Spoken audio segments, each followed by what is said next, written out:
ஒரு அரசன், அவனுக்கு வயசாயிட்டுது.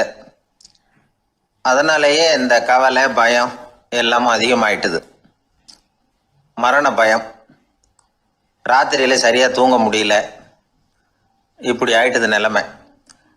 அந்த அரசன் ஏற்கனவே எப்படின்னா போர்க்களங்கள்ல எத்தனையோ பேரை ஓட ஓட விரட்டி இருக்கிறான். இருந்தாலும் இப்ப அந்த துணிச்சல்லாம் எங்கேயோ போயிட்டுது. பேசாம படுத்திருக்கிறான். அப்படியே படுத்தாலும் தான் தூக்கம் வர மாட்டேங்குது. என்ன பண்ணலாம்னு யோசிச்சான் இந்த மன்னன். உடனே எல்லா அமைச்சர்களையும் கூப்பிட்டான். எனக்கு நிம்மதி இல்லை, எதை நினைச்சாலும் பயமா இருக்கு, எனக்கு ஒரு ஆலோசனை சொல்லுங்க அப்படின்னா. என்ன ஆலோசனை வேணும் அப்படின்னு சொல்லி கேட்டாங்க.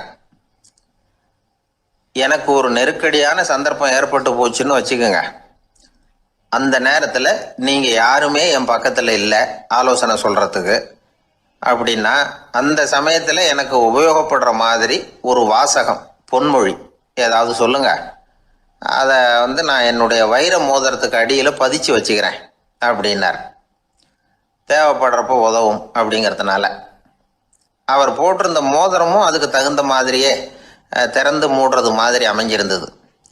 ஏதாவது வாசகம் எழுதுனா உள்ற வச்சுக்கலாம், அதுக்கான வசதி அதில் இருந்தது.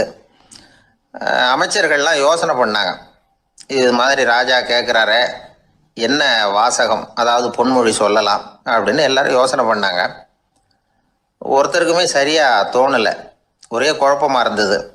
ஏன்னா நெருக்கடியான சமயத்தில் உபயோகப்படுறது மாதிரி ஒரு பொன்மொழி வேணும்னு சொல்லியிருக்கிறார். அப்படி இப்படி யோசித்து பார்த்தா ஒன்றுமே தோணலை. எல்லாரும் குழம்பிக்கிட்டு இருந்த நேரத்தில் ஒரு பெரியவர் அந்த பக்கமாக வந்தார். அவர் சொன்னார், நான் வேணும்னா அதுக்கு பொருத்தமாக ஒரு வாக்கியம் சொல்கிறேன், ஆனால் ஒரு நிபந்தனை. அதை யாரும் ரொம்ப ஆர்வம் காரணமாக அவசரப்பட்டு படிச்சிடக்கூடாது. அதை ரகசியமாக அந்த மோதிரத்துக்குள்ளே எழுதி வச்சுக்கணும். எப்போவாவது இக்கட்டில் மாட்டிக்கிற சமயத்தில் மட்டும் வேறு வழியே இல்லை அப்படிங்கிற நிலைமையில் மட்டும்தான் அதை திறந்து பார்க்கணும். அப்படி நீங்கள் இருக்கிறதா இருந்தால் நான் அதை சொல்கிறேன் அப்படின்னார் அந்த பெரியவர். சரின்னு ஒத்துக்கிட்டாங்க எல்லாரும். அதே மாதிரி அவர் ஒரு வாக்கியத்தை சொன்னார். அவர் சொன்ன வாக்கியத்தை ரகசியமாக மோதிரத்துக்குள்ளே பதிச்சு மூடியாச்சு. ராஜா அதை விரலில் மாட்டிக்கிட்டார். கொஞ்ச நாள் ஆச்சு. அந்த ராஜாவுக்கு ஒரு சோதனை வந்தது.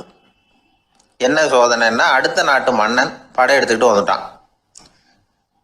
அவன் இவர்கிட்ட ஏற்கனவே தோற்று போனவன், ஒரு வெறியில் வந்திருக்கிறான். தோற்று போனவன் மறுபடியும் சண்டைக்கு வந்தால் எப்படி வருவானோ அப்படி வர்றான்.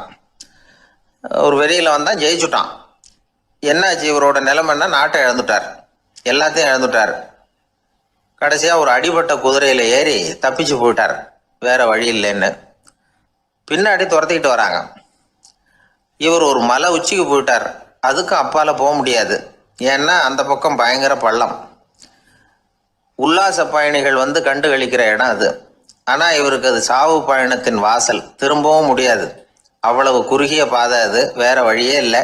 இந்த நேரம் சூரிய ஒளி மோதிரத்தில் பட்டு மின்னிச்சு. உடனே இவருக்கு ஞாபகம் வந்தது.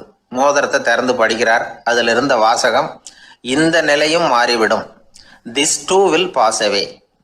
அவருக்கு ஒரு தைரியம் வந்தது. பின்னாடி வந்தவங்களும் திசை மாதிரி வேற எங்கேயோ தேடி போயிட்டாங்க. அவங்க விரட்டிக்கிட்டு வரலன்னா இவ்வளவு அழகான ஒரு இடம் இருக்கிறதே எனக்கு தெரியாமல் போயிருக்குமேன்னு நினைச்சார்.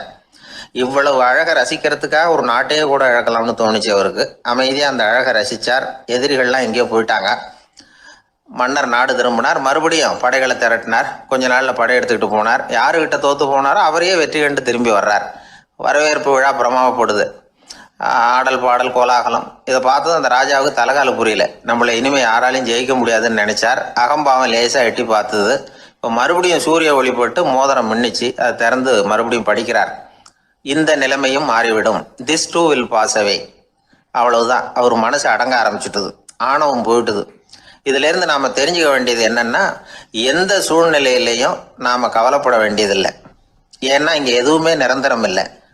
அந்த ராஜா மாதிரியே நம்ம ஆள் ஒருத்தன் ஒரு மோதிரம் போட்டிருந்தான், அதுக்குள்ளே அவன் எழுதி வச்சிருந்த வாசகம், எதுக்கும் கவலைப்படாதே அப்படிங்கிறது தான். ஒரு நாள் பயங்கரமான கவலையோடு உட்காந்துருந்தான். பக்கத்தில் இருந்தவங்க சொன்னாங்க, இது மாதிரி சந்தர்ப்பத்தில் தான் நீ உன் மோதிரத்தை திறந்து பார்க்கணும்னாங்க. இவனுக்கு கவலையோட எரிச்சலும் சேர்ந்துக்கிட்டது. அது எப்படி முடியும், இப்போ திருட்டு போனது என்னோட அந்த மோதிரம் தானே அப்படின்னு சொல்லிவிட்டு தலையில் கை வச்சுட்டு உட்காந்துட்டான். இப்படிலாம் சொல்கிறது உண்டு. இருந்தாலும் நாம் எந்த சூழ்நிலையிலையும் கவலைப்பட வேண்டியதில்லை அப்படிங்கிற உண்மையை புரிஞ்சுக்கணும். அப்படி கவலையை வெல்றதுக்கான வழி தெரிஞ்சுட்டதுன்னா வாழ்க்கையில் வெற்றி நிச்சயம். ஒரு